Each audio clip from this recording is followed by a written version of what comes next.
প্রিয় শিক্ষার্থী বন্ধুরা, আশা করি সবাই ভালো আছেন, সুস্থ আছেন, নিরাপদে আছেন।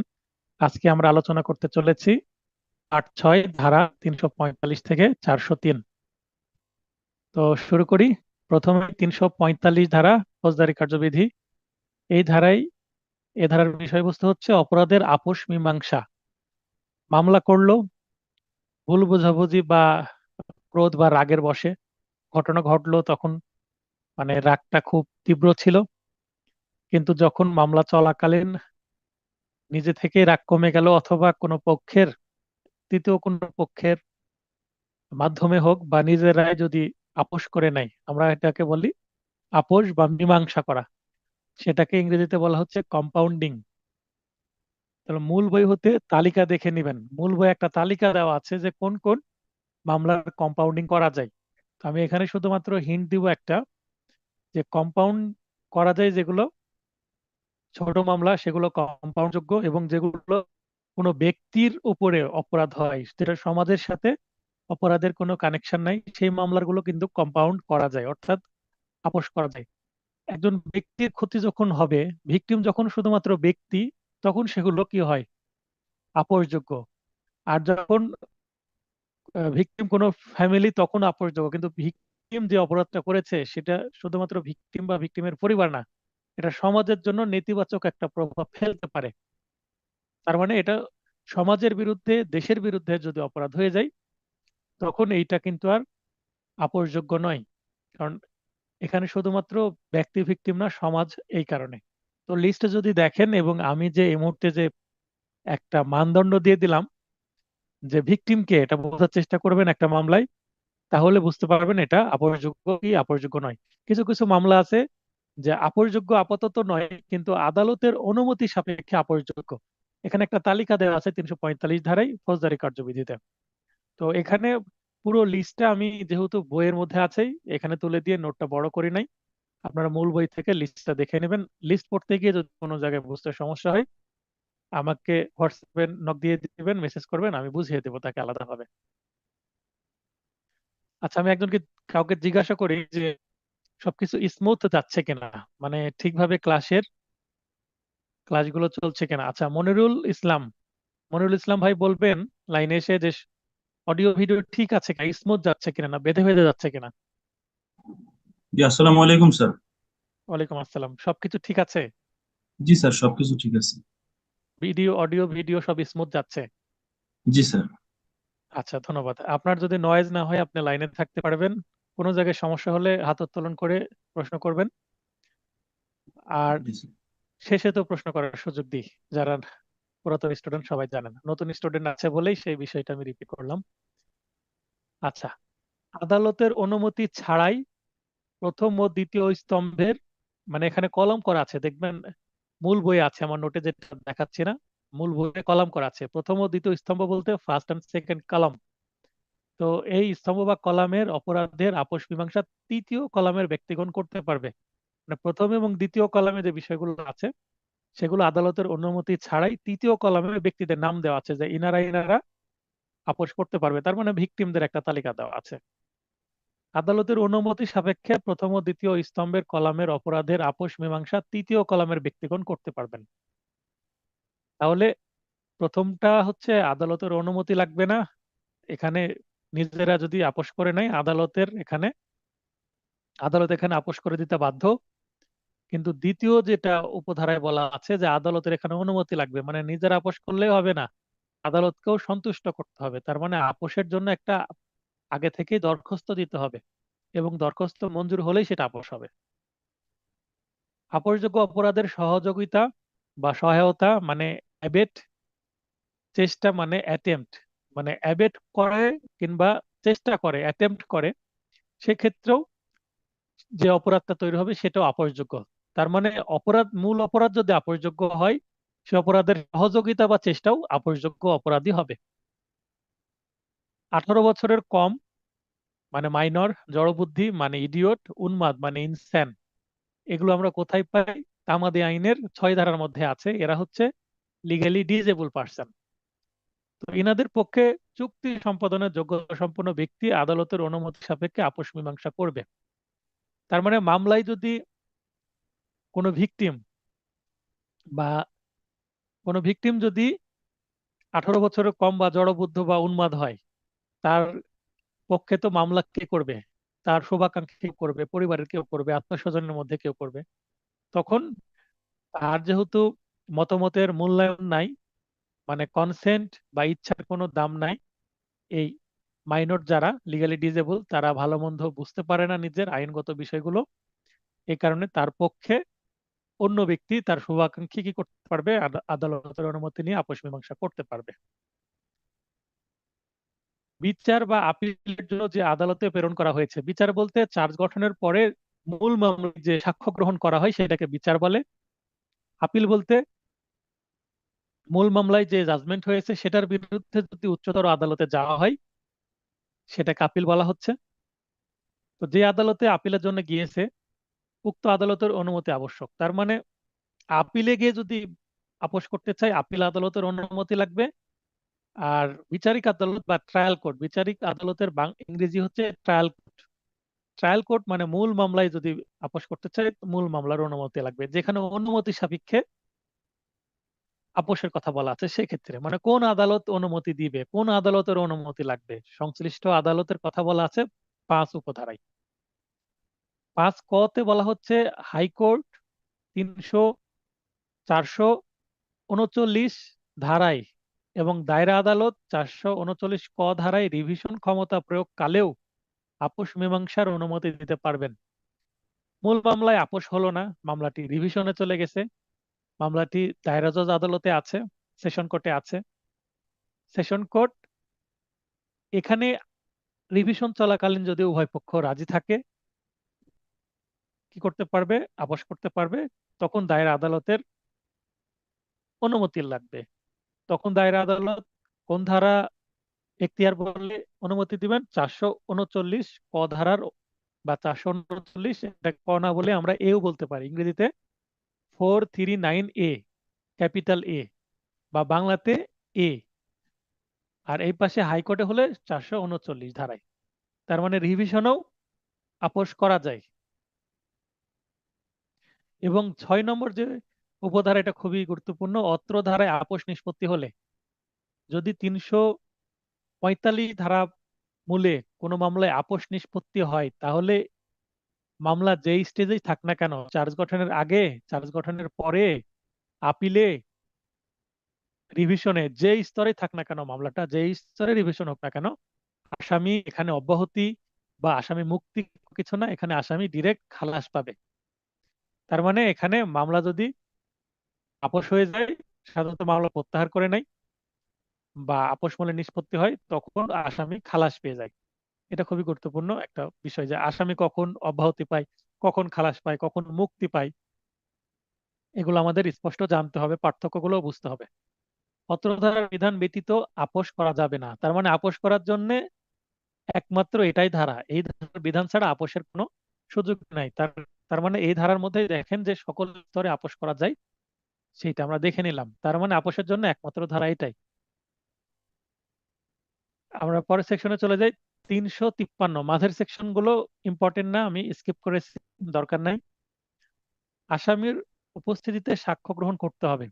মানে মামলা করলো নালিশকারী, বা আমরা যেটা বাদী বলি প্রচলিত ভাষায়, যদি আইনে সেটাকে বাদী বলা যায় না, বলতে হবে নালিশকারী বা ফরিয়াদি অথবা এজাহারকারী বা সংবাদদাতা। ফৌজদারি মামলা এইভাবে বলতে হবে। তো তিনি বা তার পক্ষে যারা আছে সাক্ষী দিবেন মামলায়, মামলাটি প্রমাণ করার জন্য প্রসিকিউশন পক্ষ সাক্ষী দিবেন, ব্যবস্থা করবেন। তো এই সাক্ষীটা সবসময় আসামির উপস্থিতিতেই হবে।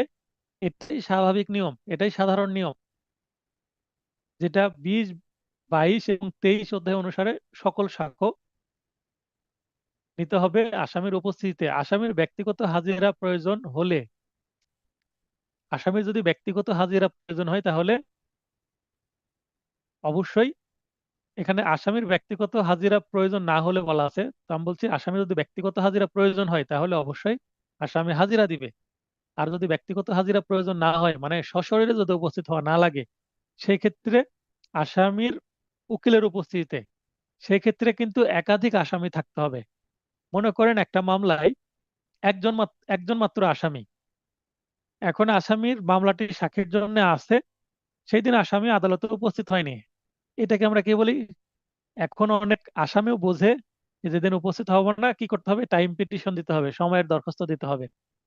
তা আসামি ফোন করে বলে, যেমন সন্ধ্যাবেলা আমার একটা আসামি বললো, স্যার আমি যেতে পারবো না, একটা টাইম পিটিশন দিয়ে দিয়ে আমি খরচ বিকাশে পাঠিয়ে দেবো।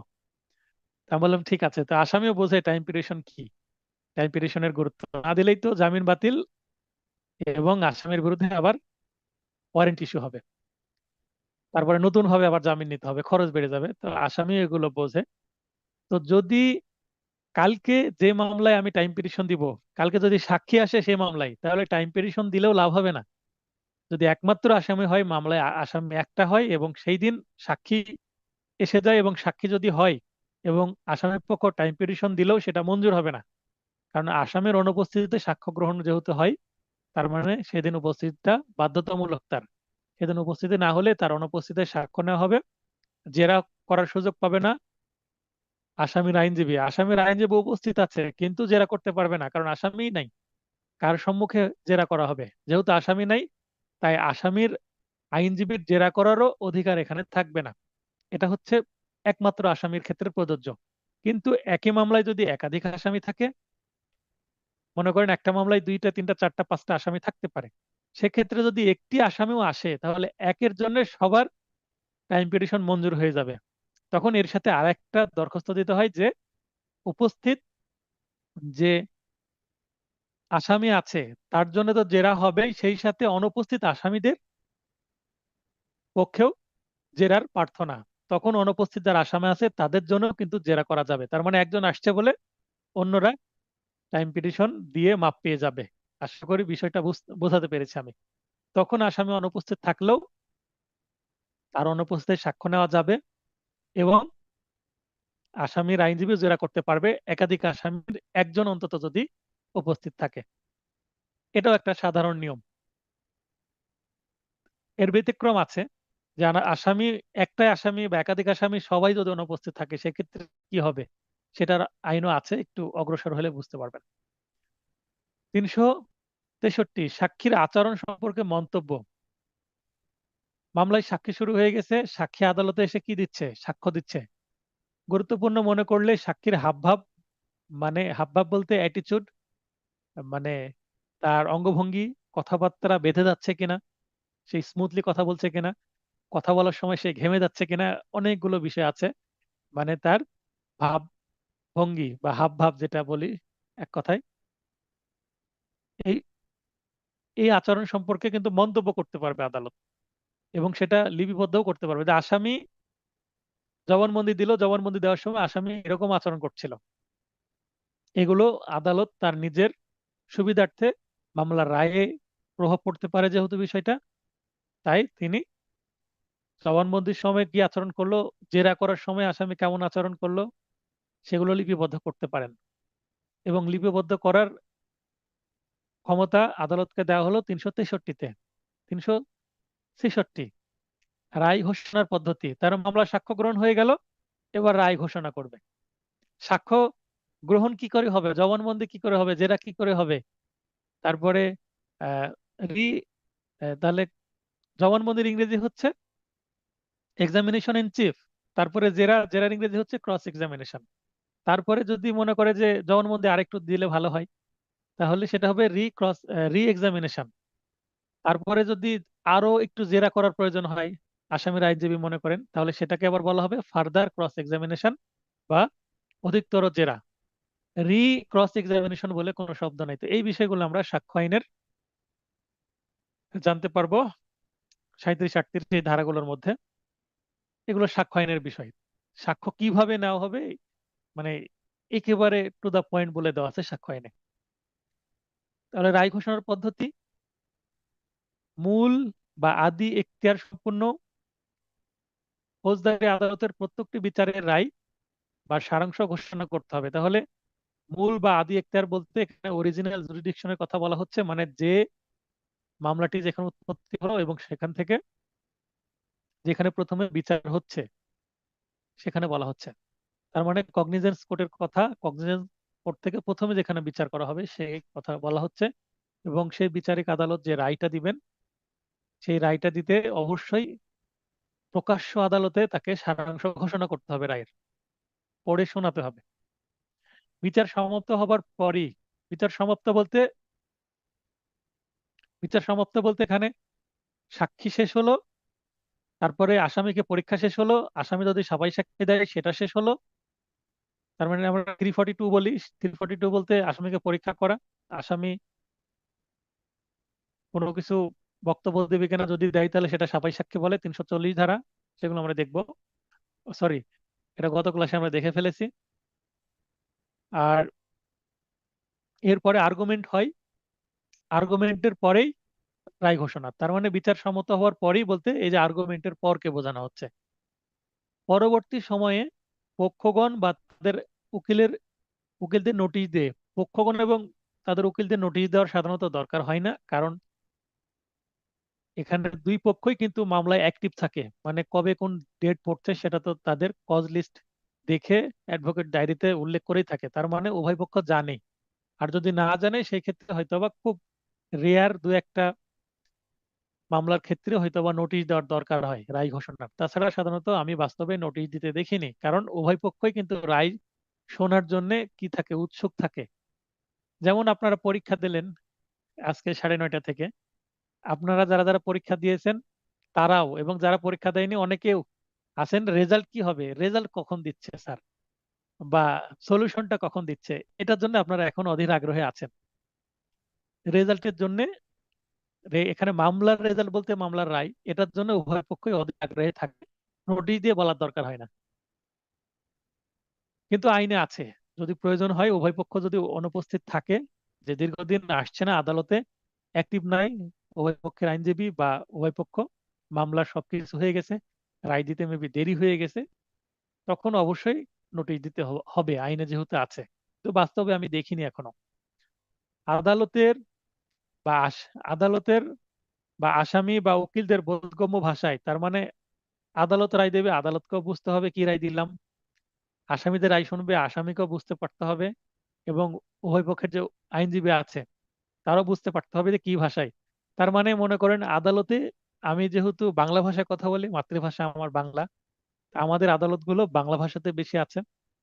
এবং আদালতের ভাষা বলতে ইংরেজি অথবা আদালতের ভাষা বলতে আমাদের আদালতের ভাষা হচ্ছে বাংলা, আর ইংরেজিও চলবে, ইংরেজিতেও রায় দিতে পারে। যেমন এই মাসেরই 15 তারিখে আমার একটা সিভিল মামলার রায় ঘোষণা হলো, সেখানে রায়টা পুরো পুরো জাজমেন্টটা ইংরেজিতে দিয়েছেন সহকারী জাজ, সিনিয়র সহকারী জাজ। তো রায়টা ইংরেজিতে দিয়েছেন, তার মানে আদালতের ভাষায়। তো যেহেতু আমি আহ, পড়াশোনা করে পরীক্ষা দিয়ে লাইসেন্স নিয়েছি, আমার আসামি ইংরেজি না বুঝলেও আমি ইংরেজি বুঝতে পারবো। মানে সকল আপনারা যারা পড়ছেন সবাই অ্যাডভোকেট হবেন, অ্যাডভোকেট হওয়ার পর যদি রায় আসে ইংরেজিতে, রায় বুঝতে পারবেন, এটা ধরে নিতে হবে। এবং যাদের ইংরেজিতে দুর্বলতা আছে তাদেরকে সেই দুর্বলতা কাটিয়ে নিতে হবে, বা কোনো জায়গায় পয়েন্ট বুঝতে না পারলে তখন সিনিয়রদের কাছ থেকে বুঝে নিতে হবে সেই জায়গাটা। আচ্ছা, তাহলে সেটা বলা হচ্ছে যে উকিলদের বোধগম্য ভাষায়, তাহলে ধরে নিতে পারে ইংরেজি অথবা বাংলাতেই দিবে। আর যদি আসামি বা উকিল বা আইনজীবী যদি অনুরোধ করে তাহলে পুরো রাইট পড়েও শোনাবে, এবং কোনো পয়েন্ট যদি বুঝতে না পারে উকিল, উকিল যদি প্রশ্ন করে স্যার এই পয়েন্টটা বুঝলাম না, বুঝিয়েও দিবে। আসামি বা উকিলের অনুপস্থিতিতে শুধুমাত্র অর্থদণ্ড ও খালাসের ক্ষেত্রে রায় দেওয়া যাবে। আসামি নাই, আসামি খালাস, আসামি যদি সাজা পায় তাহলে তো আসামির থাকাটা জরুরি, তাহলে তাকে সাজা পরোয়ানা দিয়ে জেলখানায় পাঠিয়ে দেবে। আর যদি আসামি অনুপস্থিত থাকে তাহলে অবশ্যই সাজা পরোয়ানা জেলখানায় যাবে, এবং সেই সাথে একটা কি ওয়ারেন্ট ইস্যু হবে, আসামি যেখানেই থাকুক না কেন ধরে তাকে সাজা ভোগ করার জন্য জেলে পাঠাতে হবে। পক্ষগণ বা উকিল উপস্থিত না থাকলেও রায় অসিদ্ধ হবে না। অসিদ্ধ মানে অবৈধ, আপনার লিখে নিতে পারেন, অসিদ্ধ মানে অবৈধ, আর সিদ্ধ মানে বৈধ। আমরা যেমন ডিম সিদ্ধ করে খাই, ওই সিদ্ধ আর এই সিদ্ধ অসিদ্ধ মানে একই বানান। তাহলে এখানে সিদ্ধ বলতে বৈধ আর অসিদ্ধ বলতে অবৈধ, লিগ্যাল ইলিগ্যাল একই বিষয়। তো ভাষাগত এখানে সিদ্ধ অসিদ্ধ আছে এরকম ভাষা। এই প্রশ্নটাই আবার কি করে আসতে পারে, বৈধ অবৈধ, লিগ্যাল ইলিগ্যাল এরকম শব্দ ব্যবহার করে আসতে পারে। তো শব্দর ফাঁদ দিয়ে কিন্তু প্রশ্ন করা হতে পারে আপনাদের, বিগত সালের প্রশ্নগুলো দেখলে বোঝা যায়। তো এগুলো আপনারা একটু নোট করে নেবেন, আমি যে শব্দগুলো বললাম অতিরিক্ত শব্দ। তার মানে যদি উপস্থিত থাকে তাহলে ভালো, না উপস্থিত থাকলেও রায়টা কি হবে না, অবৈধ হবে না। রায়টা রায়ের মতোই বৈধ থাকবে, কার্যকরী থাকবে। অত্র ধারা 537 ধারাকে সীমিত করবে না। 537 ধারায় আপনারা দেখে নেবেন কি আছে। 537 ধারাতে যে রায়ের বিষয়ে যেটা বলা আছে সেটা এই ধারা দ্বারা সীমিত করবে না, তার মানে দুইটা এককভাবেই স্বয়ংসম্পূর্ণ ধারা। 369, আদালত রায় পরিবর্তন করবেন না। একটা কথা আছে যে বিচারক বা হাকিম তিনি মানুষ, তিনি নড়াচড়া করতে পারেন, নড়তে পারেন, কিন্তু আর যে আদেশ হুকুম, তাহলে হাকিম নড়বে, হুকুম নড়বে না। তার মানে একবার রায় লিখা হয়ে গেলে সেইটা আর পরিবর্তন করার কোনো সুযোগ নাই। এটাই বলা হচ্ছে যে রায় পরিবর্তন করা যাবে না। তাহলে বুঝতে হবে যে রায় পরিবর্তন করা মানে এখানে কোনো সমস্যা আছে। রায় স্বাক্ষর করার পর, যদি রায় লিখার পর বিচারক স্বাক্ষর করে ফেলেন, সাইন করে ফেলেন, তাহলে সেটা আর পরিবর্তন করার সুযোগ নেই। তবে এরও ব্যতিক্রম আছে। করণিক ভুল সংক্রান্ত সংশোধন করা ব্যতীত, করণিক ভুল বলতে এখানে ক্লারিক্যাল মিস্টেক, ছোটখাটো ভুল, মানে এটা লিখার ক্ষেত্রে ছোটখাটো ভুল বোঝা যাচ্ছে, মনে করেন বানানগত কিছু ভুল আসছে, বা মনে করেন যে দিয়েছে একজনকে একটা মামলায় একটা অপরাধ করেছে, মনে করেন যে চুরি করেছে, চুরি করেছে বা 420 ধারায় প্রতারণার অপরাধ করেছে। তো এটার সর্বোচ্চ সাজা 7 বছর। তো 7 বছর সশ্রম কারাদণ্ড লিখে দিয়েছে। এখন 7 বছরের কাছে যদি সাথে সাথে একটা শূন্য যোগ হয়ে যায়, তাহলে কি হবে, 77 বছরের, মানে 70 ইয়ার্স হয়ে যাবে। 7 থেকে 70, তাহলে এটা অবশ্যই ভুল। 70 বছরের তো আর কারাদণ্ড হবে না এ ছোট একটা অপরাধের জন্য। তখন এটা করণিক মিস্টেক বা ক্লারিক্যাল মিস্টেক হিসাবে এটা সংশোধন করা যাবে। এটাকে 70-কে কেটে 7 করে উনি আবার কি দিতে পারেন, ইনিশিয়াল দিয়ে দিবেন। তাহলে এই করণিক ছোটখাটো ভুল পরিবর্তন বা পুনর্বিবেচনা করতে পারবেন। তাছাড়া এমনিতেই যে মূল রায় সেটার ব্যাপক পরিবর্তন বা পুনর্বিবেচনা করবেন না। তার মানে স্বাক্ষর করার পর আর পরিবর্তন বা পুনর্বিবেচনা করার সুযোগ নাই। তবে ওই ছোটখাটো ভুল পরিবর্তন করা যাবে। 371, আসামির আবেদন ক্রমে, মানে আসামি যদি আবেদন করে নকল, আমরা সেটাকে বলি নকল। ম্যাজিস্ট্রেট কোর্টে জামিন ধরলাম, ম্যাজিস্ট্রেট জামিন দিল না, সঙ্গে সঙ্গে আমরা সেই দিনই কি করি, একটা নকলের দরখাস্ত করে দিই।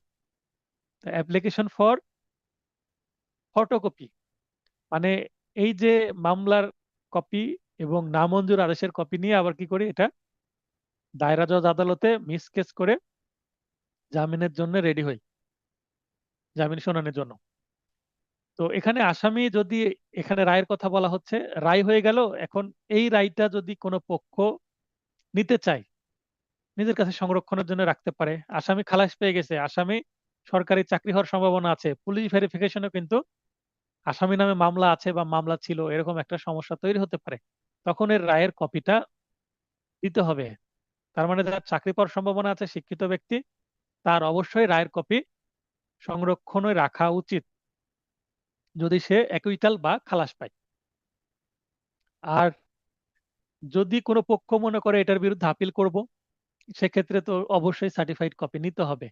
তাহলে আসামির আবেদন ক্রমে রায়ের কপি বা অনুলিপি প্রদান, দেখেন এখানে রায়ের কপি বা অনুলিপি বলতে কিন্তু সার্টিফাইড কপি বা জাবেদা নকলের কথাই বলা হচ্ছে। তার মানে ফটোকপি দেওয়াটা অবৈধ। এখানে আবেদন ক্রমে সার্টিফাইড কপি নিতে হবে। অবিলম্বে আদালতের বা নিজ ভাষায় অনুবাদকৃত কপি দিতে হবে।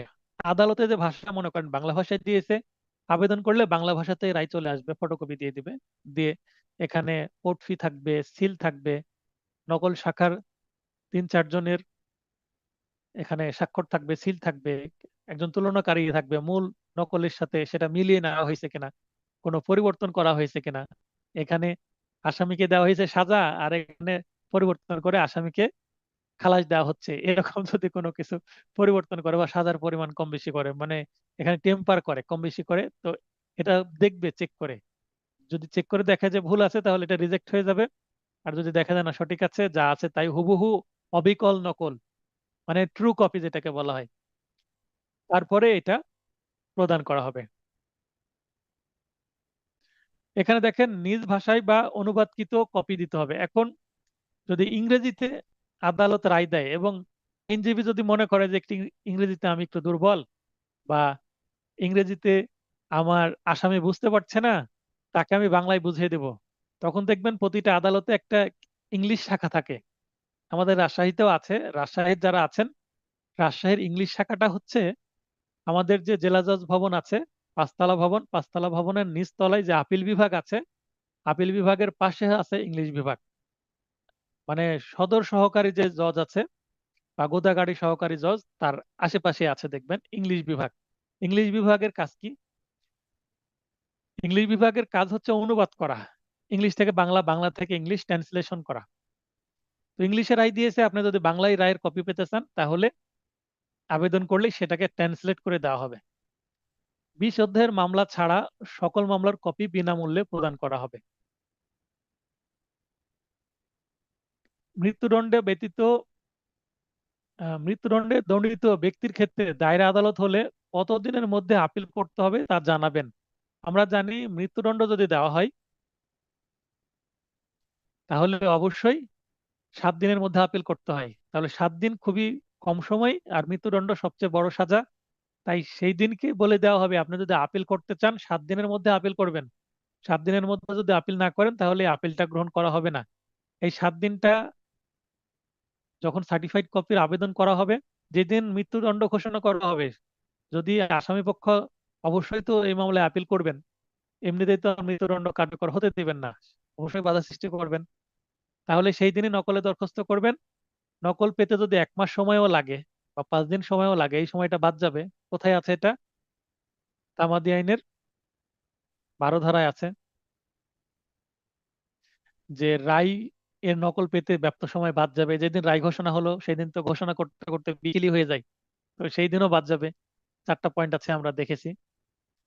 তো সেই বিষয় বাদ দিয়ে এই তামাদি আইনের 150 অনুচ্ছেদ, 150 না 49, আমার 150ই মনে হচ্ছে, 7 দিন দেওয়া আছে।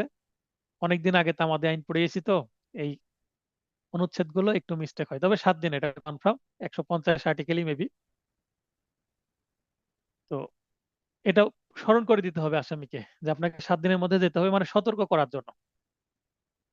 373, দায়রা আদালতের সিদ্ধান্ত ও দণ্ডাদেশের কপি জেলা ম্যাজিস্ট্রেটের নিকট প্রেরণ। জেলা ম্যাজিস্ট্রেট ইনি হচ্ছেন মূলত জেলা প্রশাসক, মানে ডিসি, ডিস্ট্রিক্ট কমিশনার।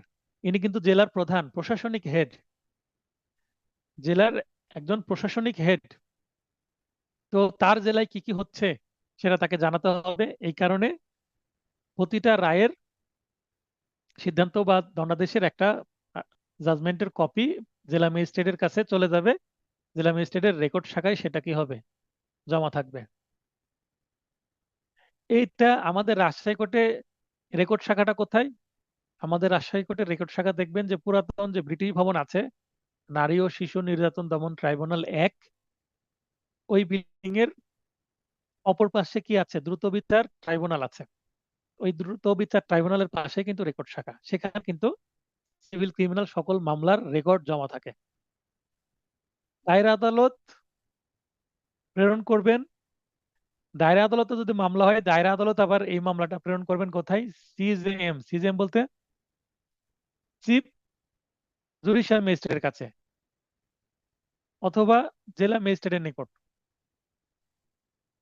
আর মহানগর দায়রা আদালত যদি হয়, তাহলে তিনি প্রেরণ করবেন সিএমএম, অর্থাৎ chief metropolitan magistrate. CJM, CMM, এই সংক্ষিপ্তভাবে লেখা আছে। এগুলো কিন্তু প্রথম ক্লাসে আমার নোটের প্রথম দিকে এগুলো ব্যাখ্যা করা আছে, এই যে সংক্ষিপ্ত নাম, এগুলোর পূর্ণ নাম কি। এগুলো প্রথম দিকে দেখলে বুঝতে পারবেন। তারপরেও যদি কেউ সংক্ষিপ্ত বিষয়টা বুঝতে না পারেন, আমাকে মেসেজ করলে আমি বলে দেবো এই বিষয়গুলো কি, তারপর আমি মুখে তো উচ্চারণ করেই দিচ্ছি। অথবা জেলা ম্যাজিস্ট্রেটের নিকট, তার মানে আলটিমেটলি জেলা ম্যাজিস্ট্রেটের নিকটেই যাবে মামলার কপি, রায়ের কপি। 374, দায়রা আদালত কর্তৃক মৃত্যুদণ্ডাদেশ পেশ। এখানে আপনারা ইংরেজিতে ব্র্যাকেটে লিখলেন, এটাকে বলে death reference. Death reference high court বিভাগের নিকট পেশ। হাইকোর্ট অনুমোদন না করা পর্যন্ত কার্যকর করা যাবে না। তার মানে জেলা পর্যায়ে দায়রা আদালত তিনটা, তিনটা দায়রা আদালতের মধ্যে প্রধান দায়রা আদালত হচ্ছে জেলা ও দায়রা জজ, একটাই থাকে কোর্ট। তারপরে অতিরিক্ত জেলা ও দায়রা জজ। তো অতিরিক্ত দায়রা জজ কিন্তু আমাদের রাজশাহীতে বেশ কয়েকটি আছে, মানে একাধিক আছে। আবার যুগ্ম জেলা জেলা ও দায়রা জজ, যুগ্ম জেলা ও দায়রা জজ এটাও একাধিক আছে। মহানগর এলাকাতেও অতিরিক্ত মহানগর জেলা ও দায়রা জজ। অতিরিক্ত মহানগর জেলা বলা যাবে না, কারণ মহানগরে জেলা জজ থাকে না, কারণ সেটা শুধুমাত্র ক্রিমিনাল মামলা হয়। মহানগর কোর্টে শুধুমাত্র ক্রিমিনাল মামলা হয়, সিভিল মামলা হয় না, তাই জেলা নাম আসবে না। মহানগর দায়রা জজ একটা, এবং অতিরিক্ত মহানগর দায়রা জজ রাজশাহীতে আগে একটা ছিল, এখন দুইটা হয়েছে। আর যুগ্ম মহানগর দায়রা জজ আগেও দুইটা ছিল, এখনো দুইটা আছে, প্রথম ও দ্বিতীয় দুইটা। তো আপনাদের নিজ নিজ এলাকায় কয়টা আছে একটু আহ, খোঁজ খবর নিয়ে রাখবেন, তাহলে বুঝতে পারবেন যে আদালতের সংখ্যা অনেক, কিন্তু মোট কোর্ট কিন্তু দায়রা তিনটা। একটা দায়রা জজ, অতিরিক্ত দায়রা জজ, যুগ্ম দায়রা জজ, তিনটাই কিন্তু মেন কোর্ট। একই কোর্ট যদি রিপিট হয়, যেমন অতিরিক্ত দুইটা তিনটা চারটা পাঁচটা, এখানে মামলার সংখ্যা অনুসারে এবং কত বড় জেলা বা মহানগর তার উপর ডিপেন্ড করে মামলার সংখ্যা নির্ধারণ করা হয়। মামলার চাপ বেশি হলে আদালতের সংখ্যা বেড়ে যায়, কিন্তু মূল আদালত ওই তিনটাই। তো এই তিনটা আদালতের মধ্যে মৃত্যুদণ্ড দিতে পারে মাত্র দুই আদালত, এক হচ্ছে দায়রা জজ এবং দ্বিতীয়ত হচ্ছে অতিরিক্ত দায়রা জজ। মহানগরের ক্ষেত্রে মহানগর দায়রা জজ, আবার অতিরিক্ত মহানগর দায়রা জজ। আবার যে ট্রাইব্যুনাল গুলো আছে, নারী ও শিশু নির্যাতন দমন ট্রাইব্যুনাল, দ্রুত বিচার ট্রাইব্যুনাল, সাইবার ট্রাইব্যুনাল, জননিরাপত্তা বিঘ্নকারী অপরাধ ট্রাইব্যুনাল, তারপর মানব পাচার, মানে না মানব পাচার সংক্রান্ত যে ট্রাইব্যুনাল আছে।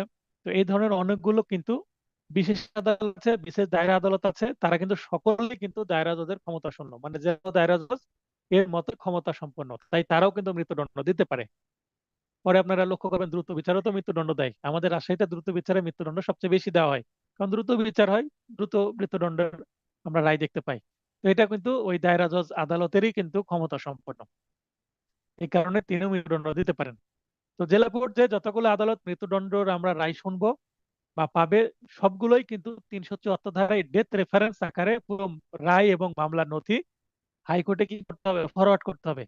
হাইকোর্ট যদি অনুমোদন দেয় এই মৃত্যুদণ্ড কার্যকর করার জন্য, তাহলে মৃত্যুদণ্ড কার্যকর হবে, নচেত মৃত্যুদণ্ড কার্যকর হবে না। তার মানে মৃত্যুদণ্ড দায়রা আদালত দিতে পারবে ঠিকই, কিন্তু কার্যকর করার ফাইনাল যে অ্যাপ্রুভাল সেটা হাইকোর্টে দিবে ডেথ রেফারেন্সের মাধ্যমে। তাহলে এটা প্রশ্ন আসতে পারে, ডেথ রেফারেন্স কত ধারায় আছে? 374 ধারা। আপনারা এখানে অবশ্যই লিখে রাখবেন ডেথ রেফারেন্স শব্দটা। 375, অধিক অনুসন্ধান বা অতিরিক্ত সাক্ষ্য গ্রহণের নির্দেশ দানের ক্ষমতা। হাইকোর্ট নিজে বা দায়রা আদালতকে নির্দেশ প্রদান করবেন। এটা কি বিষয়ে অধিক অনুসন্ধান বা অতিরিক্ত সাক্ষ্য? আপিল রিভিশন না, আপিল রিভিশন না। ওই যে 374 ধারায় যে ডেথ রেফারেন্সের জন্য নথিটা পাঠানো হলো, মৃত্যুদণ্ড দিব কি না এই আসামিদের, বা এই আসামিকে এক বা একাধিক আসামি হলে এই আসামিদের মৃত্যুদণ্ড দিব কিনা এই বলে ডেথ রেফারেন্সের মাধ্যমে দায়রা আদালত যখন পাঠিয়ে দেবে হাইকোর্টে, তখন হাইকোর্ট কি করবে সেটা বলা হচ্ছে 374-এ। তার মানে এই সাক্ষ্যটা ডেথ রেফারেন্স এর নথি হিয়ারিং এর ক্ষেত্রে হাইকোর্ট নিজে বা দায়রা আদালতকে নির্দেশ প্রদান করবেন। কি নির্দেশ প্রদান করবেন? হাইকোর্ট ভিন্নরূপ নির্দেশ না দিলে অধিক অনুসন্ধান বা অতিরিক্ত সাক্ষ্য গ্রহণকালে দণ্ডিত ব্যক্তি হাজিরা হতে রেহাই পাবে। মানে হাজিরা লাগবে কিনা সেটাও আদালত বলে দিবে। আদালত না বললে সাধারণত লাগবে না। অধিক অনুসন্ধান বা অতিরিক্ত সাক্ষ্য গ্রহণ প্রয়োজন না হলে গৃহীত সাক্ষ্য সন্ধানপূর্বক দায়রা আদালতে প্রেরণ করবেন।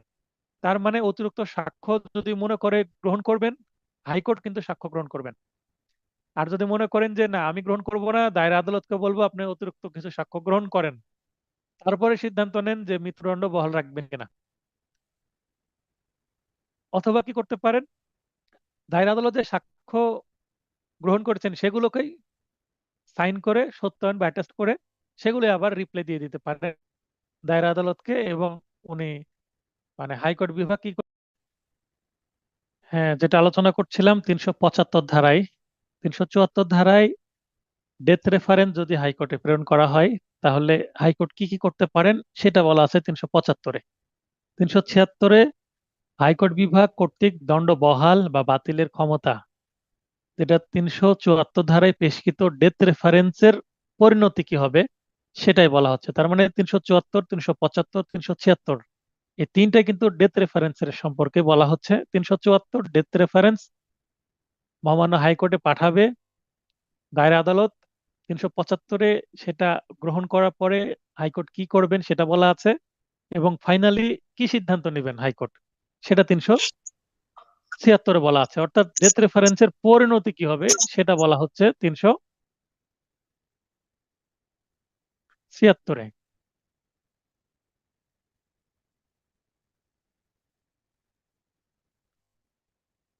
আচ্ছা, 376-এ হাইকোর্ট বিভাগ কর্তৃক দণ্ড বহাল মানে যেটা মৃত্যুদণ্ড দেওয়া হয়েছে সেটাই বহাল থাকবে, অথবা বাতিল। মৃত্যুদণ্ড যদি বাতিল করে দেওয়া হয় তাহলে এর বিপরীতে কি করতে পারে, খালাস দিতে পারে, অথবা মৃত্যুদণ্ডকে অন্য কোনো সাজায় পরিণত করতে পারেন, যাবজ্জীবন কারাদণ্ড বা 14 বছর বা 10 বছর এরকম। তাহলে দণ্ড বহাল বা আইনানুগ অন্য দণ্ডাদেশ, তার মানে দণ্ড বহাল মানে মৃত্যুদণ্ড মৃত্যুদণ্ডই থাকবে। তার মানে তাকে মৃত্যুদণ্ড আদেশটা বহাল থাকলো, আপিল না করলে তাকে কতদিনের মধ্যে কিভাবে, সাধারণত বাংলাদেশে ফাঁসি দেওয়া হয়, ফাঁসির মাধ্যমে মৃত্যুদণ্ড কার্যকর করা হয়, সেটা করা হবে। অথবা মৃত্যুদণ্ড না দিয়ে তাকে যাবজ্জীবন বা 14 বছর বা 10 বছর বা 7 বছর এরকম লঘু কোনো দণ্ড দেওয়া যেতে পারে, অথবা দণ্ড বাতিল করেই দেওয়া যেতে পারে। দণ্ড বাতিল বলতে এখানে আসামি খালাস পাবে, আলটিমেটলি আসামিকে খালাস প্রদান, সেটা যেটাই বলছিলাম। তাহলে এখানে তিনটা পয়েন্ট আছে, ক খ গ, তিনটা পয়েন্ট মনে রাখবেন।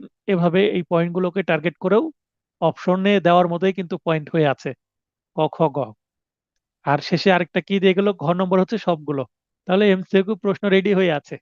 এরকম যখন দেখবে যারা প্রশ্নকর্তা তারা কিন্তু এই সেকশনকে এইভাবে টার্গেট করে প্রশ্ন করতে পারে। আপিলের মেয়াদ অতিক্রম বা আপিল নিষ্পত্তি না হওয়া পর্যন্ত, মনে করেন আপিল করার জন্য 7 দিন যে সময়, সেটা যদি অতিবাহিত হয়ে যায় তাহলে অবশ্যই ফাঁসি কার্যকর করা হবে, মানে মৃত্যুদণ্ড কার্যকর করা হবে বা এক্সিকিউশন করা হবে। আর যদি আপিল করা হয়, আপিল যতদিন না নিষ্পত্তি হচ্ছে ততদিন তো আর মৃত্যুদণ্ড কার্যকর হচ্ছে না। কারণ আপিলে যদি সে খালাস পেয়ে যায় তাহলে তো নিরপরাধ, মানে যে ব্যক্তি অপরাধী করেনি, নিরপরাধ সে, নিম্ন আদালত হয়তো বা ভুল সিদ্ধান্ত দিয়েছিল হাইকোর্টে, সেটা যে সে খালাস পেয়ে যেতে পারে বা অন্য সিদ্ধান্ত আসতে পারে। তাই আপিল যতদিন চলবে ততদিন এই যে নিম্ন আদালতের রায় মানে মৃত্যুদণ্ড এটা কার্যকর হবে না। অত্র ধারা বলে দণ্ড অনুমোদনের আদেশ দেওয়া যাবে না। মানে আপিল করলে 376 ধারার ডেথ রেফারেন্সে যে তিনটা পয়েন্ট আছে এগুলোর আর মানে প্রাসঙ্গিক হবে না। আপিল নিষ্পত্তি হওয়ার পরে এগুলো প্রাসঙ্গিক। তার মানে আপিল করা হলে 376 ধারায় হাইকোর্ট আর কি করবেন না, দণ্ড বহাল রাখার বিষয়ে কিছু বলবেন না, বা অন্য একটা আদেশ দেওয়ার বিষয়েও কিছু বলবেন না, বা আসামিকে খালাস দেওয়ার কিছু বলবেন না। কারণ আলটিমেটলি হাইকোর্টেই কিন্তু আবার আপিল করা হয়েছে। তাহলে হাইকোর্টে যখন আপিল করা হবে তখন 376 ধারায় আর হাইকোর্ট ক্ষমতা প্রয়োগ করবেন না। তখন আপিলে যা হয় সেটাই মানে বাস্তবে পরিণত হবে। আশা করি বুঝতে পেরেছেন। 377 নতুন দণ্ড অনুমোদন 2 জন বিচারপতি কর্তৃক স্বাক্ষরিত হতে হবে।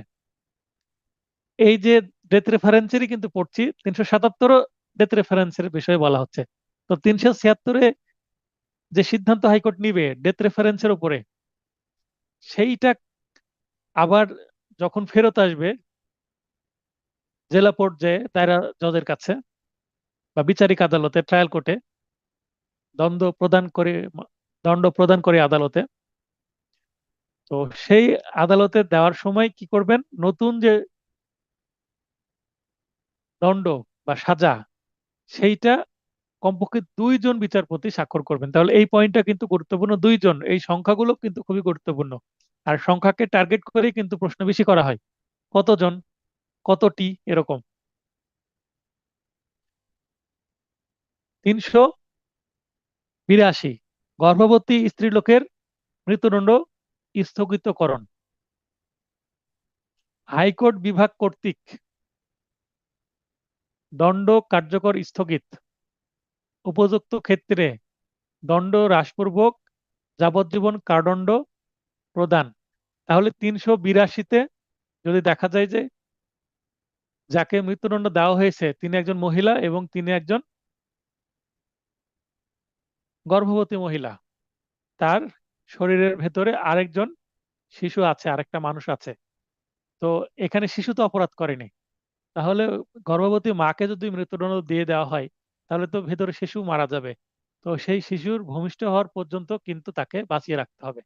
আমরা কিছুদিন আগে একটা সিনেমা দেখেছি শাহরুখ খানের, ইন্ডিয়ান মুভি জওয়ান। এই মুভিতে দীপিকা দীপিকার কি হয়, মৃত্যুদণ্ড হয়, যেটা শাহরুখের স্ত্রী আবার আরেক শাহরুখের মা। তো তিনি যখন জেলখানায় গর্ভ থেকে বের হলেন শাহরুখ, মানে শিশু অবস্থায়, তখন তারপরে তার মায়ের মৃত্যুদণ্ড কার্যকর করা হয়। এক্ষেত্রে কিন্তু শুধুমাত্র যেদিন ভূমিষ্ঠ হবে সেদিন না, বাচ্চা তো ভূমিষ্ঠ হওয়ার পরে মায়ের বুকের দুগ্ধ পান করেই তো বেঁচে থাকতে হবে, তাই একটা নির্দিষ্ট সময় পর্যন্ত তাকে বাঁচিয়ে রাখতে হবে। তারপরে যখন শিশু একটু বড় হবে তারপরে মৃত্যুদণ্ড কার্যকর করা হবে। সেটা আমরা সিনেমাতে দেখেছি, একটা ভিজুয়ালাইজেশন আপনাদের দেওয়ার চেষ্টা করলাম। যারা মুভি দেখেন তারা বিষয়টা আরো ভালোভাবে বুঝতে পারলেন, বা এই মুভি যারা দেখেছেন আর যারা দেখেননি তাদের জন্য একটা উদাহরণ হলো আর কি। আচ্ছা, এখন আপনাদের কাছে আমার প্রশ্ন, এটা কেউ জানেন কিনা, বাংলাদেশ 26শে মার্চ 1971 সালে স্বাধীন হয় এবং বিজয় বিজয় হয় হচ্ছে 16ই ডিসেম্বর 1971 সালে। তারপর থেকে বাংলাদেশ কার্যক্রম শুরু হয়। তো বাংলাদেশ হিসাবে দেশ আত্মপ্রকাশ করার পরে বা বাংলাদেশের জন্মের পর থেকে এ যাবৎ পর্যন্ত কতজন মহিলাকে ফাঁসি দেওয়া হয়েছে, এই তথ্য কেউ বলতে পারবেন? অনেক মহিলাকেই, যেমন আমরা নয়ন বন্ড 007, যেটা নিয়ে একটা মুভিও হয়েছে আমাদের বাংলাদেশে, এই যাকে এনকাউন্টার করে মেরে ফেলা হয়েছে, যার কোনো কি হয়নি, সাজা হয়নি, নয়ন, খুব একটা আলোচিত ঘটনা ঘটেছে বাংলাদেশে। সিনেমার নাম হচ্ছে পরাণ। পরাণ সিনেমায় সেই কাহিনী অবলম্বনেই ইন্সপায়ার্ড হয়ে লিখেছে। তো যেটা আমি বলছি যে ওই সম্ভবত মেয়েটার নাম নিম্মি না এরকম একটা নাম, ভুলে গেলাম। তো তাকে কিন্তু মৃত্যুদণ্ড দেওয়া হয়েছে। তা আমার প্রশ্ন হচ্ছে, এ যাবৎ বাংলাদেশে কতজন মহিলার মৃত্যুদণ্ড কার্যকর করা হয়েছে, মানে ফাঁসি দিয়ে তার জীবন কেড়ে নেওয়া হয়েছে, যেটাকে বলে জুডিশিয়াল ডেথ, কতজন নারীর হয়েছে? কেউ হাত কেউ হাত উত্তোলন করে বলেন, এই পরিসংখ্যানটা কারো জানা আছে কিনা? আচ্ছা, আতিকুর রহমান, সরি আতাউর রহমান, রাজশাহী।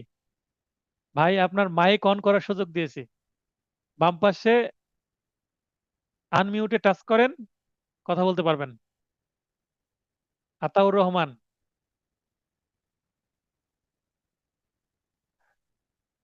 আচ্ছা, মিলন ভাই বলেন।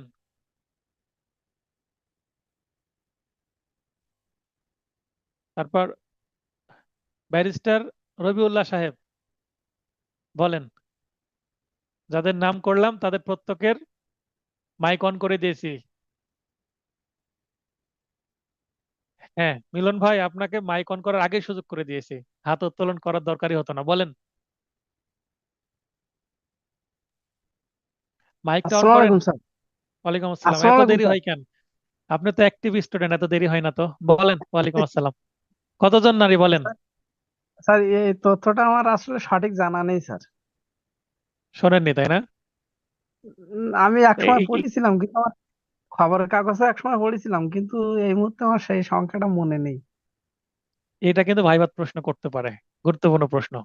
ঠিক আছে, জি স্যার। তো অন্যরা জি যেহেতু স্যার। লাইনে আসছে না আমি বলে দিই, আপনি যেহেতু বলছেন না। এটা হচ্ছে বাংলাদেশ স্বাধীন হওয়ার পরে অনেক পুরুষের ফাঁসি দেওয়া হয়েছে, কিন্তু এ যাবৎ পর্যন্ত একটা নারীরও ফাঁসি কার্যকর করা হয়নি, মানে কোনো নারীর গলায় ফাঁসির দড়ি লাগানো হয়নি। এটা কিন্তু একটা খুবই গুরুত্বপূর্ণ তথ্য। জি স্যার। ঠিক আছে, তবে হ্যাঁ, জি। ফাঁসির রায় পাওয়ার পরে সাধারণ জেলে রাখা হয় না, কন্ডেম সেলে রাখা হয়। তো কন্ডেম সেলে থাকা অবস্থায় অসুস্থ হয়ে অনেক নারী মারা গেছেন এমনিতে, কিন্তু ফাঁসি দিয়ে কারো মৃত্যু মৃত্যু কার্যকর করা হয়নি। এটা আপনারা লিখে নিতে পারেন, এটা খুবই গুরুত্বপূর্ণ তথ্য। আচ্ছা, তারপরে আমরা চলে যাই 384। দণ্ড কার্যকর করার জন্য পরোয়ানা বা ওয়ারেন্ট নির্দেশ জেলের ভারপ্রাপ্ত কর্মকর্তার বরাবর প্রেরণ করতে হবে। তো কোন আসামিকে হাজতে রাখা হচ্ছে, কোন আসামিকে জেলখানায় রাখা হচ্ছে? জেল মানে হচ্ছে সাজা দেওয়ার পরে জেলখানায় গেলে সেটাকে জেল খাটা বলে। আর রায়ের আগে মামলা হয়েছে, হাজতে থাকছে, এটাকে হাজতবাস বলে, এটা জেলখানা বলে। যদিও একই জেলখানায় থাকছে, একই জেলে থাকছে, কিন্তু সাজার আগে থাকলে হাজতবাস বলে, আর সাজার পরে থাকলে সেটা হচ্ছে জেল খাটা বলে, সাজা ভোগ করা বলে। তো এইটা জেলার, আমরা এটাকে জেলের ভারপ্রাপ্ত কর্মকর্তা, মানে officer in charge of a jail, তাকে আমরা সাধারণ ভাষায় কি বলি? জেলার। জেলার বরাবর চলে যাবে কি একটা পরোয়ানা, যেটা আমরা সাজা পরোয়ানা বলি। এটা গেলে ওই পরোয়ানা অনুসারে কত বছর তাকে রাখতে হবে তার জন্য একটা রেজিস্টার খোলা হবে, সেই রেজিস্টারে তাকে রাখা হবে। আবার অনেকেই দেখবেন বলে 9 মাসে বছর, আসামিদের জন্য 9 মাসে, 9 মাসে বছর। আসলে বিষয়টা এমন না, 9 মাসে বছর হয় না, ক্যালেন্ডার 9 মাসের না। যদি বলেন 9 মাসে বছর হলে তাহলে কোন 3 মাস বাতিল করা হয়েছে, শেষের 3 মাস বাতিল করা হয়েছে কিনা, অক্টোবর নভেম্বর ডিসেম্বর? আসলে তা না। মানে যদি কোনো সকলের ক্ষেত্রে কি 9 মাসে বছর না, সবার ক্ষেত্রেও কিন্তু আবার 9 মাসে বছর না। কারো কারো কিন্তু 10 মানে 12 মাসে বছর। কাজের জন্য 9 মাসে বছর। জেলে থাকা অবস্থায় যদি জেলার লক্ষ্য করেন যে কিছু কিছু কয়েদি ভালো আচরণ করছেন, তার ভালো আচরণ করার জন্য জেলারকে কিছু ক্ষমতা দেওয়া হয়েছে, তিনি চাইলে প্রতি বছর একজন কয়েদিকে 3 মাস করে সাজা মওকুফ করতে পারেন। তো এই কারণেই তিনি কাউন্ট করবেন, করে প্রতি বছর একজনকে 3 মাস করে যদি মওকুফ করে দেওয়া হয়, তাহলে 12 থেকে 3 বিয়োগ করলে 9 মাস হয়। তো এইভাবে 9 মাসে বছর, তাহলে ভালো আচরণের এটা পুরস্কার হিসেবে তাকে দেওয়া হয়। সবাই এটা পায় না, যারা ভালো আচরণ করে, যারা এই বিষয়টা জানে, তাদেরকে দেওয়া হয়, এবং সেখানে গেলে অবশ্যই তাদেরকে জানানো হয়, নিয়ম কানুন জানানো হয়, এবং এটার করলে কি ফল ভোগ করবে এবং কি সুযোগ সুবিধা পাবে সবই জানানো হয়। 386, অর্থদণ্ড আদায়ের পরোয়ানা বা ওয়ারেন্ট। ফাইন, ফৌজদারি মামলায় ফাইন করা হয়, আর দেওয়ানি মামলায় করা হয় কম্পেনসেশন বা জরিমানা। নিম্নোক্ত দুইটি উপায়ে অপরাধীর অস্থাবর সম্পত্তি ক্রয় ও বিক্রয়, অস্থায়ী সম্পত্তি যদি থাকে, মোবাইল ফোন, স্বর্ণালংকার, কার, এই ধরনের অস্থাবর সম্পত্তি, মানে কোনো গাড়ি, অন্যান্য যেগুলো স্থাবর না, বা ব্যাংকে যদি টাকা থাকে সেগুলো। স্থাবর অস্থাবর উভয় প্রকার সম্পত্তি দেওয়ানি পদ্ধতিতে, এর জন্য জেলার কালেক্টরকে পরোয়ানা প্রদান করা যাবে। তার মানে এই যে সম্পত্তি যদি ক্রোক করতে হয়, তো ক্রোক করার কিন্তু কাজ ফৌজদারি আদালতের না। তাহলে মামলা ফৌজদারি মামলায় 10,000 টাকা অর্থদণ্ড দেওয়া হয়েছে, 20,000 টাকা অর্থদণ্ড দেওয়া হয়েছে, 1 লাখ টাকা ফাইন করা হয়েছে, তো এই টাকাটা তুলে দেওয়ার দায়িত্ব কিন্তু দেওয়ানি আদালতের। যদি স্বেচ্ছায় আদালতে দাখিল না করে আসামি, বা স্বেচ্ছায় জেলারের কাছে টাকা দাখিল না করে, সেই ক্ষেত্রে কিন্তু এই টাকাটা অবশ্যই দেওয়ানি আদালত সংগ্রহ করে দিবে, এবং এটা জেলার কালেক্টরকে পরোয়ানা প্রদান করবে ফৌজদারি আদালত। জেলার কালেক্টর আবার কিন্তু দেওয়ানি আদালতে দরখাস্ত দিয়ে এটা করিয়ে নেবেন।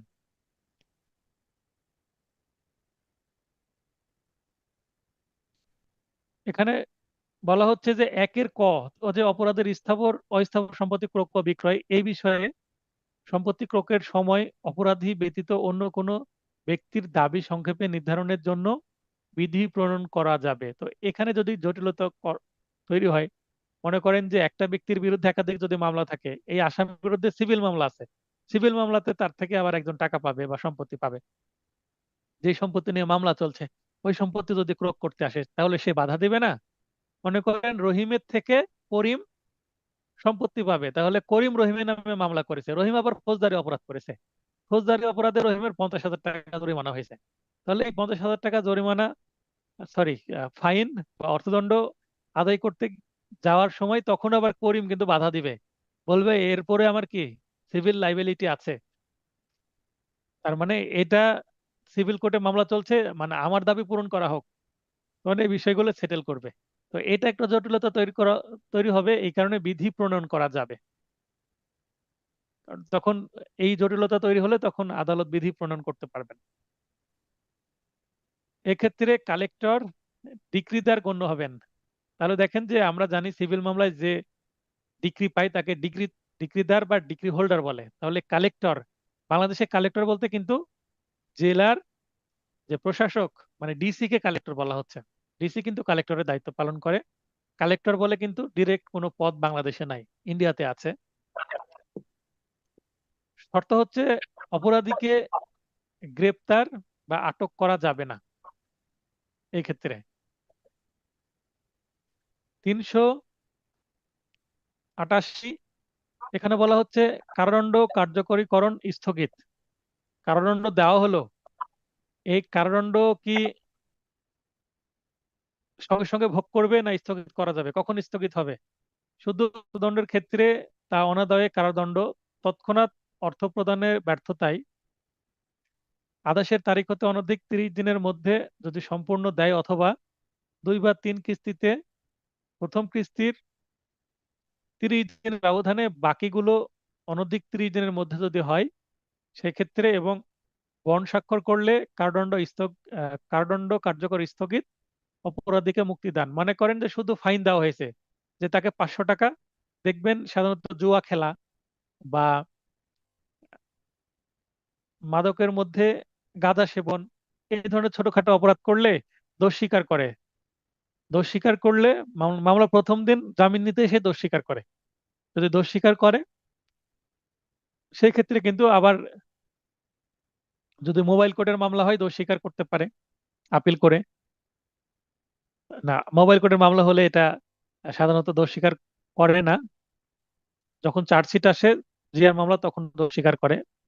তো দোষ স্বীকার যখন করছে ওই সময়, আর জুয়া মামলায় কিন্তু ডিরেক্ট দোষ স্বীকার অনেক সময় করে ফেলে, আপনার আদালতে গেলে লক্ষ্য করবেন, তখন জিজ্ঞাসা করে আপনাকে 500 টাকা জরিমানা করা হলো বা 300 টাকা জরিমানা করা হলো, টাকা দিলে আপনি সঙ্গে সঙ্গে বের হতে পারবেন, টাকা না দিলে কিন্তু আপনি বের হতে পারবেন না। এখন ওই সময় একটা ব্যক্তির কাছে টাকা নাও থাকতে পারে, তখন সে যদি বন্ড দেয় এবং সে যদি বলে যে আমি 1 মাসের মধ্যে বা 2 দিন বা 5 দিনের মধ্যে বা 1 সপ্তাহের মধ্যে আমি টাকা দিয়ে দিব, সেই ক্ষেত্রে কিন্তু আবার মুক্তি দিতে পারে, ছেড়ে দিতে পারে। পরে ওই সময়ের মধ্যে যদি না দেয় তাহলে তাকে আবার ওয়ারেন্ট ইস্যু করে ধরে নিয়ে আসা হবে। বন্ডে উল্লেখিত শর্ত অনুসারে টাকা পরিশোধে যদি ব্যর্থ হয় সঙ্গে সঙ্গে কারাদণ্ড কার্যকর করার নির্দেশ দিবেন। তার মানে ওই যে কা- সাজা পরোয়ানা পাঠিয়ে দেওয়া হবে এবং সেটা কার্যকরের ব্যবস্থা করা হবে। 399 তরুণ বা যুবক অপরাধীকে সংশোধনাগারে আটক রাখা। আচ্ছা, 388 যে ধারাটা, এটার সাথে আপনারা পেনাল কোডের সম্ভবত 67, মানে 67, 68 এই ধরনের যে ধারাগুলো আছে এটার সাথে মিলিয়ে পড়বেন, ওখানে আরো বিস্তারিত বলা আছে একই বিষয়ে। 399 তরুণ যুবক অপরাধীকে সংশোধনাগারে আটক করা, মানে কিশোর অপরাধী যেটা, জুবেলাইন ডেলিকুয়েন্সি। জুবেলাইন আপনারা লিখে নিতে পারেন, জুবেলাইন বলতে শিশু আদালত। 15 বছর কম বয়স্ক যদি ব্যক্তি হয় তাকে কিশোর বলা হবে। কোন শিল্পের শাখায় শিক্ষার ব্যবস্থা করতে হবে, যে সংশোধনাগারে পাঠানো হবে তাকে সাধারণ জেলে রাখা হয় না, রাশিয়া এলাকার যারা আছে তাদেরকেও যশোরে পাঠিয়ে দেওয়া হয়। যশোরে থাকে, ওখানে তাদেরকে কি করা হয়, কারিগরি শিক্ষা দেওয়া হয়। 401, দণ্ড স্থগিত বা মওকুফ করার আদেশ। আমরা পেনাল কোডে দেখেছি, পেনাল কোডে সরকার পারে, রাষ্ট্রপতি পারে দণ্ড স্থগিত করতে বা মওকুফ করে দিতে। মানে ক্ষমা প্রদানের যে ক্ষমতা, সেইটা রাষ্ট্রপতিরও আছে, সরকারেরও আছে। তো সেইটা কিন্তু ওই একই বিষয় আবার রিপিট করেছে 401 ধারায় ফৌজদারি কার্যবিধিতে। সরকার বিনা শর্তে আসামি মেনে নিতে পারে এমন শর্তে দণ্ড স্থগিত বা মওকুফ করতে পারবে, সম্পূর্ণ বা আংশিকভাবেও করতে পারবে। সরকারের নিকট দণ্ড স্থগিত বা মওকুফ করার জন্য আবেদন করা হলে সরকার সুমুটো হয়ে নিজে থেকে করতে পারবে, আবার সরকারের কাছে যদি আবেদন করা হয় আবেদনের ভিত্তিতেও করতে পারবে। দণ্ড দানকারী বা অনুমোদনকারী আদালতের প্রিজাইডিং জজের মতামত, মানে মঞ্জুর করা হলো না প্রত্যাখ্যান করা হলো, মানে রিজেক্ট করা হলো, সেইটা কারণ লিপিবদ্ধ বিবৃতি সহ নথির কপি তলব করবে। তার মানে সরকারের কাছে যদি দণ্ড মওকুফের আবেদন করা হয়, তাহলে কোন কোর্টের মামলা, কোন কোর্টে তাকে সাজা দেওয়া হয়েছে, সেই পুরো এলসিআর বা নথি তলব করা হবে। তখন সেইটা সরকারের সংশ্লিষ্ট দপ্তরে চলে যাবে। তারপরে সরকার সিদ্ধান্ত নেবে কি করবে। স্থগিত বা মওকুফের শর্ত ভঙ্গ করলে, স্থগিত বা মওকুফ বাতিল, মনে করেন দ্বন্দ্ব সাজা স্থগিত করে দিল বা মওকুফ করে দিল এবং সাথে কিছু শর্ত দিল, এটা অনেকটা প্যারোলের মতো কিন্তু, হ্যাঁ, আপনারা লিখে নিতে পারেন প্যারোল। তো প্যারোলে যদি মুক্তি দিয়ে দেয়, তো প্যারোলের অবশ্যই কিছু শর্ত থাকবে। সেই শর্তে যদি সেই শর্ত পালন না করে, সেক্ষেত্রে মুক্ত থাকলে বিনা পরোয়ানায় আবার গ্রেপ্তার করা যাবে এবং বাকি সাজা ভোগের জন্য জেলে পাঠানো হবে। একটা ব্যক্তিকে 5 বছরের জেল দেওয়া হলো, সে প্যারোলের আবেদন করলো, 2-1 বছর জেল ভোগ করার পরে, এবং জেলখানার জেলার সেটা সুপারিশ করলো, আচরণ ভালো, হয়তোবা বিনা অপরাধে জেল খাটছে, এরকম মনে হতে পারে, খুব ভালো মানুষ, সে তো এই কাজ করতে পারে না, অথবা একমাত্র এই অপরাধী করেছে জীবনে, একমাত্র সে মামলা, অন্য মামলা নাই, তাহলে প্যারোলে দিতে পারে। তবে কিছু শর্ত দিয়ে দিবে যে এই ধরনের কাজ করা যাবে না। মুসলমান হলে 5 ওয়াক্ত নামাজ পড়তে হবে, কোরআন শরীফ পড়তে হবে, সামাজিক ভালো কাজে অংশগ্রহণ করতে হবে, তারপরে অন্যান্য কিছু শর্ত দিতে পারে। এবং অন্য ধর্মের ব্যক্তি হলে তার ধর্মীয় কাজ করতে হবে, অনুশাসন মেনে চলতে হবে, সামাজিক কাজ করতে হবে। বৃক্ষরোপণের দায়িত্ব দিতে পারে এবং বৃক্ষরোপণ যে করেছে তার প্রমাণ স্বরূপ সংশ্লিষ্ট প্যারোল অফিসারের কাছে সে রিপোর্ট করবে। বা বলতে পারে যে প্রতি মাসে থানায় হাজিরা দিতে হবে, সে এলাকায় আছে সেটার প্রমাণ স্বরূপ। এ ধরনের শর্ত দিতে পারে। শর্ত ভঙ্গ করলে, মনে করেন 5 বছরের মধ্যে 2 বছর সাজা ভোগ করলে 3 বছর বাকি আছে, ওই 3 বছরের জন্য আবার তাকে জেলে যেতে হবে। আসামি শর্ত পূরণ করবে বা পূরণে স্বাধীন থাকবে। তার মানে আসামি শর্ত পূরণ করবে কিনা সেটা আসামির বিষয়, পূরণ করলে সাজা আলটিমেটলি মাফ হয়ে যাবে, আর পূরণ না করলে তার সাজা আবার ভোগ করতে হতে পারে বাকিগুলো। স্যারে কয় বলছে শর্ত যদি ব্যক্তির স্বাধীনতা খর্ব করে, মানে এমন শর্ত দেওয়া হলো যে শর্ত মানা আসলে সম্ভব না, বা সম্পত্তির উপর দায় আরোপ করে, তাহলে উপরোক্ত উপ ধারাসমূহের বিধান প্রযোজ্য হবে না। তার মানে যদি এরকম শর্ত দেয় স্বাধীনতা খর্ব হয়, তাহলে কিন্তু উপরের যে শর্ত এগুলো আর তখন কাজে আসবে না। কি দিতে পারে, বাড়ি থেকে বের হওয়া হবে না, বা নিজ জেলা থেকে বের হওয়া হবে না, এরকম শর্ত দিয়ে দিতে পারে।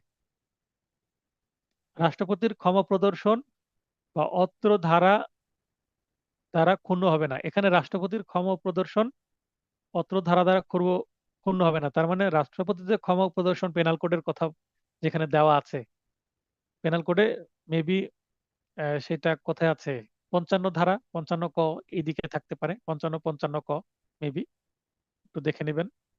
অনেকদিন আগে পেনাল কোড সর্বপ্রথম পড়েছিলাম, পেনাল কোড আবার এটার পরে শুরু করব। তো সবসময় তো সব সেকশন মাথায় থাকে না, কারণ আমরা যেগুলো আদালতে প্রতিনিয়ত লাগে, কোনগুলো লাগে আদালতে, মারামারির মামলা 323, 324, 25, 26, 307, 302, 304, এগুলো আমাদের প্রতিনিয়ত লাগছে, এগুলো নলেজ আছে। এখন এই যেগুলো নিয়মিত লাগে না সেগুলো জানা আছে, আপনাদের পড়াই মনে থাকে, তারপরে কনফিউশন থাকে। তবে আমার মনে হচ্ছে 55 ক দিকে আছে পেনাল কোডের। আমরা নেক্সট সাবজেক্ট পড়লে তখন আবার এটা রিভিউ হবে। আপনারা ক্লাস চলাকালীন এই মুহূর্তেও দেখে নিতে পারেন নোট উল্টিয়ে, অথবা ক্লাস শেষেও দেখে নিতে পারেন। 5 ক, রাষ্ট্রপতি শর্ত সাপেক্ষে ক্ষমা প্রদর্শন করতে পারবে। তাহলে রাষ্ট্রপতি শর্ত সাপেক্ষে ক্ষমা প্রদর্শন করতে পারবে, এটা 5-এর কয়ে কিন্তু স্পষ্টভাবে বলে দিল, যেটা আমি অলরেডি শ্যাডো করে রাখছি, মানে গুরুত্বপূর্ণ। 402, দণ্ড রদবদলের ক্ষমতা, যেটা কমিউট, ইংলিশে প্রশ্ন আসতে পারে কমিউটের ক্ষমতা কত ধারায় আছে। 402, কমিউট মানে রদবদল। সরকার দণ্ডিত ব্যক্তির সম্মতি ব্যতিরেকেই, মানে তার কে না জানিয়েই মৃত্যুদণ্ড বা যাবজ্জীবন কারাদণ্ডকে সশ্রম কারাদণ্ডে এবং সশ্রম কারাদণ্ডকে একই মেয়াদের বিনাশ্রম কারাদণ্ডে রূপান্তর করতে পারে। কাউকে মৃত্যুদণ্ড দিল, তাকে 14 বছরের সশ্রম কারাদণ্ড দিয়ে দিল। কাউকে যাবজ্জীবন দিয়েছে, তাকে 14 বছরের সশ্রম কারাদণ্ড দিয়ে দিতে পারে। অথবা একজন ব্যক্তিকে 7 বছরের সশ্রম কারাদণ্ড দিয়েছিল, এখন ব্যক্তির স্বাস্থ্য ভালো না, সে পরিশ্রম করতে পারবে না জেলখানার ভেতরে, পরে তার সশ্রমকে বিনাশ্রমে রূপান্তর করতে পারে। 7 বছর 7 বছরই থাকবে, একই মেয়াদ, কিন্তু সশ্রম হয়ে যাবে বিনাশ্রম। এরকম করা যেতে পারে। আমরা এর আগে দেখলাম যে রায় পরিবর্তন করতে পারবে না, কিন্তু এখানে রায় পরিবর্তনের বিষয়টা দেখ, সেটা কে করবে? সরকার করবে। একই ধারার বিধান দণ্ডবিধির 54-55 ধারাকে প্রভাবিত করবে না। এই যে আমি একটু আগে বলছিলাম 55-55 কতে মেবি আছে, তো সেটা এখানে আবার রিলেট করা আছে, মানে লিঙ্ক করে দেওয়া আছে। 402 ক, মৃত্যুদণ্ডের ক্ষেত্রে সরকারের 401 এবং 402 ধারার ক্ষমা প্রদর্শনের ক্ষমতা একইভাবে রাষ্ট্রপতি প্রয়োগ করতে পারবে। কাউকে মৃত্যুদণ্ড দেওয়া হয়েছে, সরকার যদি সেই ক্ষমতা প্রয়োগ করতে পারে, তাহলে রাষ্ট্রপতিও অবশ্যই সেটা প্রয়োগ করতে পারবে। সেটা আবার 402-এর কয়ে আবার এটা কনফার্ম করছে। 403, আজকের সর্বশেষ ধারা এবং সবচেয়ে বড় ধারা। এটা যারা লিখিত ব্যাচে ক্লাস করেছেন তারা অলরেডি জানেন, এটা পড়েছেন। গত পরীক্ষায় এটার উপরে প্রশ্নও ছিল। একবার দণ্ডিত বা খালাসপ্রাপ্ত ব্যক্তির একই অপরাধের জন্য পুনরায় বিচার করা যাবে না। একবার খালাস পেয়েছে একটা অপরাধের জন্য, ওই অপরাধে আবার তার বিচার করা যাবে না, বা সে সাজাপ্রাপ্ত হয়েছে, আবার বিচার করা যাবে না নতুন মামলা দিয়ে, কিন্তু আপিল করা যাবে, দণ্ডবৃদ্ধির আবেদন করা যাবে আপিলে গিয়ে, কিন্তু আবার নতুন মামলা করে একই মামলায় তাকে আবার বিচারের সম্মুখীন করা যাবে না। সেটাই বলা হচ্ছে 403 ধারায়, যেটাকে বলা হচ্ছে দোবারা সাজা। একই বিষয় আমরা দেখতে পাই সিপিসিতে 10 ধারায়, 11 ধারায়। 11 ধারায় আছে হচ্ছে রেস জুডিকাটা। রেস জুডিকাটাই দোবারা দোষ বলা হচ্ছে, তো একই বিষয় এখানে আছে। 403 ধারায় 3টি নীতি আছে মূলত, যেটা দোবারা সাজা মানে ডাবল জিওপার্ডি রুল, যেটা ডাবল জিওপার্ডি রেস্ট্রিক্টেড করা হয়েছে, দেওয়া যাবে না। পূর্বে খালাসপ্রাপ্ত যিনি, মানে অ্যাকুয়ার ফয়েস অ্যাকুইট, এইগুলো কিন্তু ল্যাটিন টার্ম, এই ল্যাটিন টার্ম তুলে দিয়ে প্রশ্ন করতে পারে এর অর্থ কি, বা এ কত ধারায় আছে, এটা কত ধারার বিষয়বস্তু। পূর্বে দণ্ডপ্রাপ্ত মানে এর আগে সে একবার কি হয়েছে, দণ্ডিত হয়েছে, মানে অ্যাকুইর ফয়েস কনভিক্ট। আরেকটা নীতি হচ্ছে একই বিষয়ে কাউকে দুইবার বিচারের সম্মুখীন করা যায় না। এটার ল্যাটিন হচ্ছে নেমো ডেবিট বিস ভেক্সালিরি। তো এই ল্যাটিন টার্মগুলো মনে রাখার চেষ্টা করবেন, ল্যাটিন টার্ম দিয়েও প্রশ্ন আসতে পারে। একই অপরাধে পুনরায় বিচার করা যাবে না। এবার আমরা আইনে আসছি। 403-এর উপধারা 1-এ বলা হচ্ছে একই অপরাধে পুনরায় বিচার করা যাবে না। একবার বিচার হয়েছে, সাজা পেয়েছে বা খালাস পেয়েছে, ওই মামলায় আবার বিচার করা যাবে না। যে ক্ষেত্রে দণ্ডিত বা খালাসপ্রাপ্ত ব্যক্তির বিরুদ্ধে পৃথক অভিযোগ গঠন করা যেত, সেই ক্ষেত্রে পরবর্তীতে পৃথক অভিযোগে বিচার করা যাবে। তার মানে মামলা 326 ধারা হয়েছে, 326 ধারা বিচার হয়ে তার সাজা হয়ে গেছে মনে করেন 7 বছর। এখন এই যে গুরুতর আঘাতের ফলে যে মামলাটা হলো, চিকিৎসা চলছে ভিকটিমের, আলটিমেটলি ভিকটিম মারা গেছে, তার মানে 326 ধারার মামলাটা 302 ধারায় কনভার্ট হয়ে যাবে। তাহলে 302 ধারায় আবার নতুন করে তার বিরুদ্ধে মামলা করা যাবে। তখন আর দোবারা সাজা কি হবে না, মানে 403 ধারা আর বাধা দিতে পারবে না নতুন দ্বিতীয় মামলাকে। কেননা, কারণ ভিন্ন অপরাধ হয়েছে।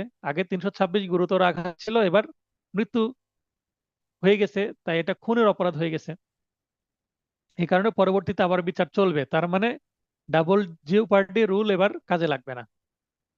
অপরাধের ফলস্বরূপ পরবর্তীতে পৃথক অপরাধের সৃষ্টি হলে শেষোক্ত অপরাধের বিচার করা যাবে। তার মানে একটা অপরাধ করলে এর ফলে এর ফলশ্রুতিতে ভিন্ন একটা যদি অপরাধ হয়ে যায়, একই উদাহরণ কিন্তু এটার ক্ষেত্রেও প্রযোজ্য হয়। গুরুতর আঘাত আলটিমেটলি যদি মৃত্যুতে পরিণত হয়ে খুন হয়ে যায়, সেক্ষেত্রে পূর্ববর্তী অপরাধের বিচারকারী আদালত ক্ষমতা সম্পন্ন না হলে উক্ত কার্যধারা হতে সৃষ্ট ভিন্ন অপরাধের বিচার করা যাবে। তাহলে ভুল আদালতে যদি বিচার হয় এবং তিনি সঠিক বিচার যদি না করেন, এবং সেই অজুহাতে যদি সঠিক আদালতে বিচার হতো তাহলে সাজা বেশি হতো, সেই বিবেচনায় নতুন মামলা করা যাবে। অত্র ধারার কোন বিধান জেনারেল জেনারেল ক্লজেস অ্যাক্ট 1897 এর 26 ধারা, এটা কিন্তু খুবই গুরুত্বপূর্ণ আইন। এই জেনারেল ক্লজেস অ্যাক্টের কাজ হচ্ছে বিভিন্ন আইনের মানে কঠিন কঠিন টার্মগুলোকে ব্যাখ্যা করা। যারা অনার্স করেছেন তারা এই আইনটা নিশ্চয়ই পড়েছেন, যারা 2 ইয়ার্স করেছেন তাদের হয়তো এই আইনটা পড়া নাই। তো এই 26 ধারাই বা এই কার্যবিধির 188 ধারার বিধানকে প্রভাবিত করবে না এই ডাবল জিওপার্ডি রুল। ব্যাখ্যা হচ্ছে, অভিযোগ যদি খারিজ হয় অথবা 249 ধারায় কার্যক্রম বন্ধ হয়, কার্যক্রম যদি বন্ধ হয় তাহলে আসামিকে অব্যাহতি বা খালাস দেওয়া হয় না। কার্যক্রম স্থগিত, কার্যক্রম বন্ধ হলে বা স্টপ হলে আসামিকে মুক্তি দেওয়া হয়। তাহলে অভিযোগ খারিজ হয়েছে, আসামি অব্যাহতি পেতে পারে বা খালাস পেতে পারে। তারপরে কার্যক্রম স্থগিত করা বন্ধ করা হয়েছে, আসামি মুক্তি পাবে। আসামিকে যদি অব্যাহতি দেওয়া হয়, মানে মামলা ডিসচার্জ হয়ে গেলে আসামি যদি ডিসচার্জ পায়, অব্যাহতি পায়, সেক্ষেত্রে অত্র ধারার উদ্দেশ্যে খালাস মর্মে গণ্য করা যাবে না। তার মানে এগুলো কিন্তু সাক্ষ্য গ্রহণের আগে হয়। আসামি মানে অভিযোগ খারিজ সাক্ষ্য গ্রহণের আগে হতে পারে। তারপরে মামলার কার্যক্রম স্থগিত সাক্ষ্য গ্রহণের আগে হয়, বা আসামি অব্যাহতি সাক্ষ্য গ্রহণের আগে হয়। ডিসচার্জ সাক্ষ্য গ্রহণের আগে চার্জ শুনানির সময় অব্যাহতির প্রার্থনা বা ডিসচার্জের প্রার্থনা করে আসামি যদি অব্যাহতি পায় তাহলে তো চার্জ গঠনই হলো না। তার মানে মামলাটা ট্রায়াল পর্যায়ে যায়নি, মানে সাক্ষ্য গ্রহণই হয়নি। যদি সাক্ষ্য গ্রহণ না হয় তার মানে এই মামলাটা বিচারই হয়নি। বিচার মানে কি সাক্ষ্য গ্রহণ? তাহলে সাক্ষ্য গ্রহণ যদি না হয়, বিচারই হয়নি, তার মানে ডাবল জিওপার্ডি রুলার কাজে করবে না। তার মানে যদি আসামি অব্যাহতি পায় বা মুক্তি পায় বা অভিযোগ খারিজ হয়ে যায়, তার মানে পুনরায় একই বিষয়ে মামলা করা যাবে। তখন আর ডাবল জিওপার্ডি রুল কাজে আসবে না। এখানে কিছু উদাহরণ দেওয়া আছে, পড়লে বুঝতে পারবেন। চাকর কর্তৃক চুরির অভিযোগ এবং এই অভিযোগে আসামি খালাস পেয়ে গেল। চাকর তার মালিকের কোনো সম্পদ চুরি করেনি, এটা বোঝা গেল। কোনো অস্থাবর সম্পত্তি চুরি করেনি, মোবাইল ফোন চুরি করেছে বলে চাকরের বিরুদ্ধে মালিক মামলা করে দিয়েছে, প্রমাণ করতে পারলো না, খালাস পেয়ে গেল। একই ঘটনায় পরবর্তীতে চুরি বা অপরাধমূলক বিশেষভঙ্গের অভিযোগে বিচার করা যাবে না। মানে একই মোবাইল ফোন, এবার মালিক চাকরকে সাজা দেওয়ার জন্য কি করছে, আবার চুরির যদি আরেকটা মামলা করে, হবে না, ডাবল জিওপার্ডি রুল বাধা দিবে। বা একই মোবাইল ফোন সে অপরাধমূলক বিশ্বাসভঙ্গের মাধ্যমে নিয়ে গেছে, তখনও কিন্তু, যদিও অপরাধমূলক বিশ্বাসভঙ্গ এবং চুরি ভিন্ন দুইটা অপরাধ, কিন্তু ওই একই মোবাইল ফোনকে কেন্দ্র করে একই ঘটনার তারিখ তারিখ হয়তো বা দেখানো হচ্ছে, একই মোবাইল ফোনের কথা বলা হচ্ছে, একই আসামি একই ব্যক্তি আবার বাদী হয়ে মামলা করছে, তাহলে কিন্তু এটা বিচার করা যাবে না। তার মানে ডাবল জিওপার্ডি রুল এবার অ্যাপ্লিকেবল হবে। 403 ধারায় বাধাপ্রাপ্ত হবে দ্বিতীয় মামলা। খুনের অভিযোগে মামলা করা হলো, খালাস পেয়ে গেল, খুনের সাথে দোষতা থাকলে পরবর্তীতে বিচার করা যাবে। তার মানে 302 ধারার বিচার হয়েছে, কিন্তু দোষতার তো বিচার হয়নি, তো দোষতার জন্য আলাদা মামলা করা যাবে। গুরুতর আঘাতের অভিযোগে দণ্ডিত, গুরুতর আঘাত করেছে, তাকে সাজা দেওয়া হয়েছে। এর ফলে ভিকটিম মরে গেলে পরবর্তীতে নরহত্যার বিচার করা যাবে। আমি বারবার উদাহরণ দিয়েছি এটা প্রথম দিকেই। নরহত্যা হয়েছে এবং সেটাতে সাজাপ্রাপ্ত মানে দণ্ডিত হয়েছে, খুনের বিচার করা যাবে না। মানে নরহত্যা 304 ধারায় আছে, কালপেবল হোমিসাইড, তো এটা সর্বোচ্চ সাজা যাবজ্জীবন কারাদণ্ড। আর এটা সাজা পাওয়ার পর যদি এজাহারকারী মনে করে যে আমার তো ইচ্ছা ছিল সে ফাঁসি হোক, মৃত্যুদণ্ড হোক, কিন্তু হলো না, তাহলে 302 ধারায় আরেকটা মামলা করে দিই। এটা হবে না, কারণ একই ঘটনা, ভিকটিম মারা গেছে। যদি ভিকটিম মারা যায়, এটা খুন হবে না কালপেবল হোমিসাইড হবে সেটা মামলার বিচারে প্রমাণিত হয়েছে এটা culpable homicide, not amounts to murder. তো এটা পরবর্তীতে মার্ডারের জন্য আর বিচার করা যাবে না, কারণ অলরেডি প্রমাণিত হয়ে গেছে this is not murder, this is culpable homicide. এই কারণে হবে না, এটা কিন্তু আপনাদের বুঝতে হবে। দেখেন উদাহরণগুলো খুব সংক্ষিপ্ত ভাবে আমি দিয়েছি, এটা বোঝা যাচ্ছে আশা করি। তারপরেও যদি উদাহরণগুলো সংক্ষিপ্ত ভাবে থাকার কারণে বুঝতে না পারেন, আপনারা মূল বই থেকে পূর্ণ বাক্যগুলো দেখে নিতে পারেন। নোটকে সংক্ষিপ্তভাবে এবং দ্রুত পড়ার স্বার্থে কিন্তু এই সংক্ষিপ্তভাবে করা হয়েছে। আমার নোট অনেকের পছন্দ, এই কারণে নোটের সাইজ কিন্তু ছোট, 7টা আইন একসাথে পেয়ে যাচ্ছেন প্যাকেজ। এর মধ্যে শুধুমাত্র বিয়ার অ্যাক্ট না, এর মধ্যে গুরুত্বপূর্ণ বিগত সালের এমসিকিউ প্রশ্নও পাচ্ছেন। কিছু কিছু আইনের মধ্যে আমার তৈরি করা প্রশ্ন আছে। তাহলে এটা কিন্তু বিয়ার অ্যাক্ট প্লাস একটা গুরুত্বপূর্ণ সাজেশন আমার নোটটা, আবার বিগত সালের প্রশ্ন, অর্থাৎ বিয়ার অ্যাক্ট প্লাস একটা গাইডের কম্বিনেশন। আপনার প্রশ্ন ব্যাংকও পাচ্ছেন এর মধ্যে। জুডিশিয়ারির 2007 থেকে 2024 প্রশ্ন আমি আলোচনা করছি, 2023 সাল পর্যন্ত প্রশ্ন আছে, 24-এরটা আমি ক্লাস টেস্টে দিচ্ছি। আর বার কাউন্সিলের প্রশ্ন আছে 2012 থেকে শুরু হয়েছে, যেহেতু বার কাউন্সিলের এমসিকিউ 2023 সালের প্রশ্ন আছে। তার মানে বিগত সালের সকল প্রশ্নই আমার নোটের মধ্যে পাচ্ছেন। এটার জন্য আপনার কোনো গাইডে যেতে হচ্ছে না, এবং সিরিয়ালেই পাচ্ছেন সেকশন ওয়াইজ। পরের উদাহরণ, আঘাত। আঘাতের অর্থাৎ 323 ধারার মেবি মামলা, সাজা হলো হয়তো 1 বছর। পরবর্তীতে ফলস্বরূপ দফা 3-এর আওতায় পৃথক অপরাধ হলে আঘাতের জন্য পুনরায় বিচার করা যাবে। মনে করেন আঘাত করেছে, এই আঘাতের পরে গুরুতর আঘাতের পরে পরে যদি মারা যায়, তাহলে খুনের জন্য বা কালপেবল হোমিসাইডের জন্য বিচার করা যাবে। বা আঘাত করেছে, পরবর্তীতে দেখা গেল যে অন্য কোনো অপরাধ হয়েছে, আঘাতের ফলে আসামি গুরুতর আঘাত পেয়েছে, কিন্তু 323 ধারায় মামলা হয়েছে, 323 ধারায় মামলায় সাজা পেয়েছে, কিন্তু 326 ধারা দেখা যাচ্ছে এটা আমলে আসেনি। তো এই 326-এর জন্য আবার মামলা করা যাবে। এরকম দেহ হতে সম্পত্তি চুরি, সাজা হয়েছে, একই ঘটনায় দস্যুতার উপাদান থাকলে বিচার করা যাবে। তাহলে দেহ হতে সম্পত্তি চুরি হলে, চুরি এক জিনিস আর দস্যুতা আরো ভয়াবহ জিনিস। তাহলে চুরি আর দস্যুতার মধ্যে সামান্য পার্থক্য আছে, কিন্তু অপরাধের প্রকৃতিগত অনেক ভয়াবহ পার্থক্য আছে। দস্যুতার অপরাধ অনেক বড় অপরাধ, সেক্ষেত্রে কিন্তু চুরি প্রমাণিত হয়েছে, সাজা হয়েছে অল্প, এটার জন্য দস্যুতার মামলা করে তার সাজা বেশি দিব, এই আশায় আবার মামলা করা যাবে, তাতে কোনো বাধা নাই। দস্যুতা করেছে, আসামি করা হয়েছে 3 জনকে, মামলা তদন্ত করে অনুসন্ধান করে দেখা গেল যে আসলে না, এখানে 5 বা তার বেশি আসামি ছিল। তাহলে আমরা জানি একই ঘটনা 3 জনে বা 4 জনে করলে সেটা দস্যুতা হয়, কিন্তু 5 বা তার বেশি জন ব্যক্তি করলে সেটা কি হয়ে যায়, ডাকাতি হয়ে যায়।